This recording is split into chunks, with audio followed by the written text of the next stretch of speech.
This is Charter Local Edition. I'm Brad Pomerance. We're in Santa Cruz County. We are on our roadshow throughout the state of California, and we are joined by Jimmy Panetta. He is running for the United States Congress, the 20th Congressional District. That seat currently held by Sam Farr, who has announced his retirement.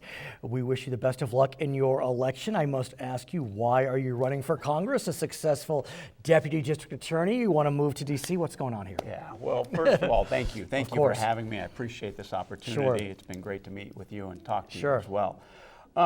Look, I'm not going to move to D.C. This is my home. Oh, this really? will always be the home. Let's Okay. get that straight, first of all. Well stated. I will work in D.C., but this will always be my home. And that's part of the reason why I want to run. Right. Basically, this is where I'm from. You have to look at what I've done and what I will continue to do. So let's talk about what you've done, because you have quite a track record. You have been a deputy district attorney both in Alameda and Monterey County, focusing on. Have you focused the whole time on gang intervention, or? No, actually, I started my career off in Alameda County at that DA's office. Went there for about 13 years, minus the year I was mobilized and deployed to Afghanistan. Which we'll talk about. And then in 2010, I moved back to Monterey, took up the job there at the DA's office, and they put me right on the gang team based on my experience in Oakland as a prosecutor. And in Afghanistan. Yeah, that's right, that's right. Uh-huh. And then right into the gang team, where I served as a gang prosecutor for about 5.5 years. Tell me about that, because it has to be incredibly challenging, frustrating, hopefully invigorating. Yeah.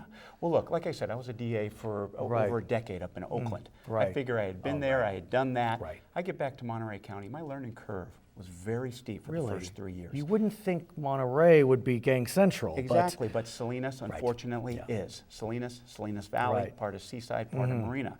It's a Norteño hub, the Norteño criminal street gang hub, and then you have their rivals, the Sureños. So you have a lot of back and forth. And what you realize is that it's different in the sense Oakland gangs, they're fighting over territory to sell drugs to make money. Got it. Down here, you're wearing red, I'm wearing blue, no. I hate you. Oh, no. So it's all about respect. And so it was a real learning process to understand why the trigger was pulled. And have you been able to work not just as a prosecutor, but as someone who's intervening before someone gets a file charged? And that's a great question, because that's exactly what you try to do. When it comes to us, it's too late. Right. It's too late after the trigger is pulled to do anything in that sense. And so you try to get to the young men, and I say young men because Monterey County is the #1 in youth homicides per capita per 100,000 in the state of California. 23 per 100,000. The California average is 8. So yes, you have to get to these young men before they pull the trigger. You can do that with such organizations like Rancho Cielo Youth Campus, which I'm on the board of directors of. And you work collaboratively, public-private partnerships. Yes, that's correct, and that's what's necessary. I must ask you about your time in Afghanistan. Of course.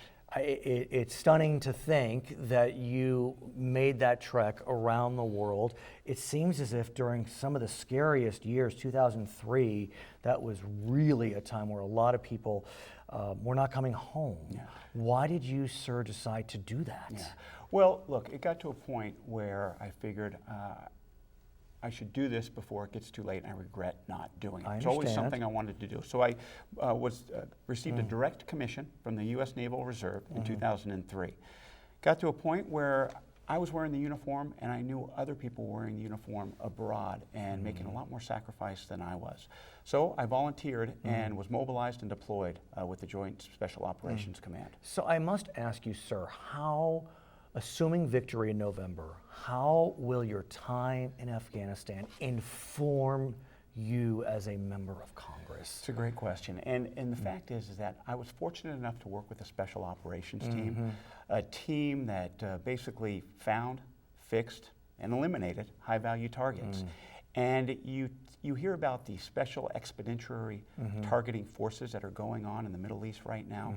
I understand exactly what they're doing. And so that's going to benefit me in regards to what type of special operators are going to be carrying out the mission at this point in the Middle East. So it begs the question, assuming victory, do you want to be on the Foreign Affairs Committee, the Defense Committee? What are you thinking? Well, look, like we started off this conversation, this is my home. This is who I'll represent, the people here in this district on the Central Coast, the most beautiful place in California. It is, right. If not the whole United States. Right. In this area, agriculture is the key component. It brings in close to $10 billion a year.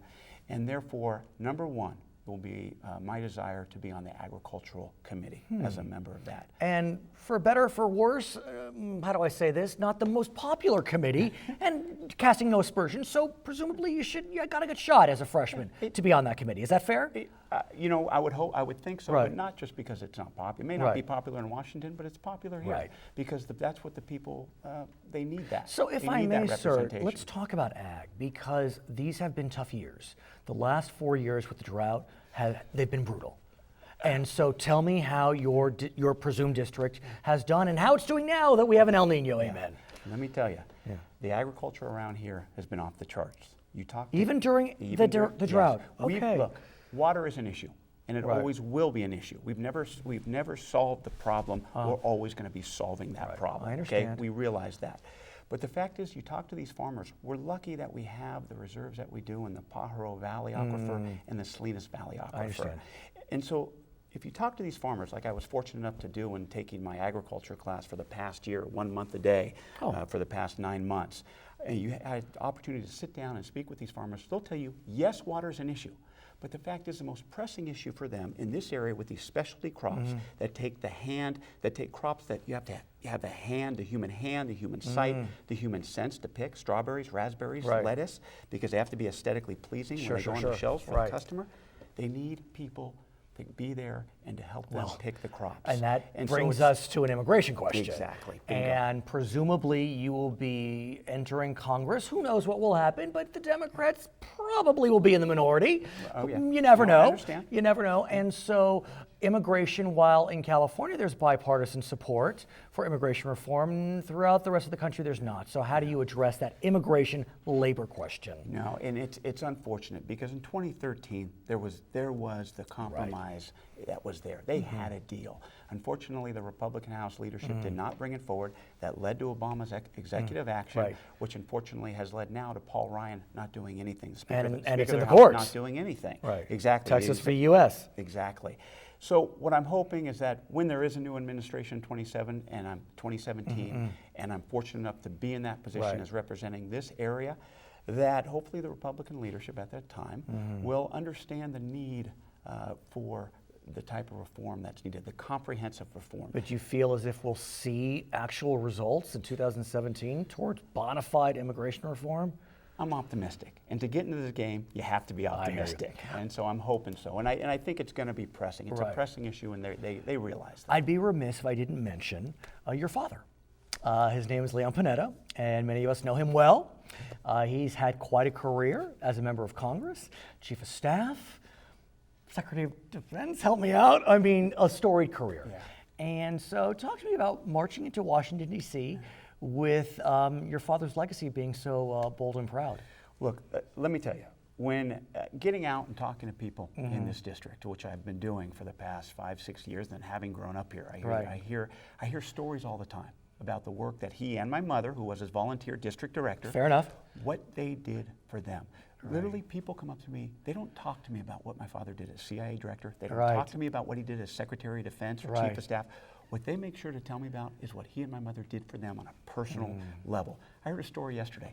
Some gentleman came up to me and said, let me tell you, your father saved my marriage. Oh, my. I was kind of going, wait, what's going on here? He said, yeah. He said, my wife's from Switzerland. And back in 1980, I remember exactly when it was, back in 1980, we had to go through the State Department to get And her he here. helped to make so it we happen. filled out all the paperwork. Next thing you know, we get to the Department of Justice. Department of Justice says, no, we don't care what the State Department does. You have to do this. We didn't know what to do. Our fixed weddings were going to happen. You'll fixed come back? Those are the He is Jimmy Panetta. He is running for Congress. My name is Brad Pomerance in Santa Cruz County. This is Charter Local Edition.